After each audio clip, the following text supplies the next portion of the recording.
नमस्कार. तर आज मी तुमच्याबरोबर खूप इम्पॉर्टंट विषयावरती बोलणार आहे. तर कृपया लक्ष देऊन ऐका. आता गणपती येत आहेत, चतुर्थी येते, तर कोकणकर कोकणात जातले. जाताना तुमच्या बॅग पॅक करताना बरोबर मोडा आजूबाजू खंय बॅग पॅक करीत असला तर थंयच्या थंय ठेवा आणि कोकणात जावा. उगाच मोडा घेऊन जाऊ नको, कारण कोकणात बाकी काही आजार नसतात, एकच आजार असतात, हा म्हणजे मोडा. आणि त्या मोडाचे दोन उपप्रकार असतात, एक म्हणजे सुक्या मोडा, दुसरा म्हणजे गोगरा मोडा. तर त्याची लक्षणं साधारण डेंगी, टायफॉइड, मलेरिया, हिवताप, बिवताप, कुठल्याही प्रकारचे खोकलो, डांग्या खोकला किंवा अशा कुठल्या प्रकारच्या खोकल्यात असू शकतं. पण त्याचं नाव एकच असतं, मोडा.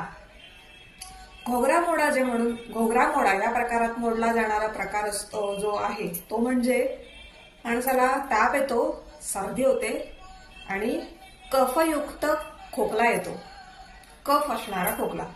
त्याला नाव आहे घोगरा मोडा in our Konkani language, not Konkani, it's in Malvani language.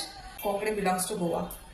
त्याच्यानंतर सांगायचं म्हणजे ज्या आजारात तुम्हाला सर्दी नाहीये पण ताप आलाय, सुका खोकला येतोय, डोकं दुखतंय, सांधे दुखतायत, तर हा प्रकार सुक्या मोड्यामध्ये मोडला जातो.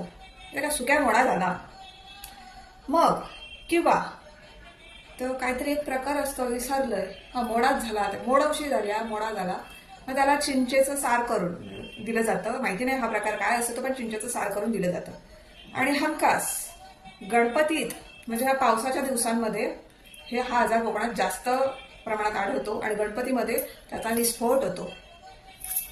तर कारण गेल्या वर्षी गणपतीत आमच्या घरात मी आणि माझी एक काकू सोडली तर सगळीजण तापाने फणफणलेली होती आणि माझ्या भावाने सगळ्यांना एकत्र गाडीत कोंबलं आणि आमच्या गावात खूप खूप खूप चांगले डॉक्टर आहेत, डॉक्टर पेंढारकर, त्यांच्याकडे घेऊन गेले. कोरोनामध्ये पण त्यांनी खूप गावाची हे केली, सेवा केली आहे.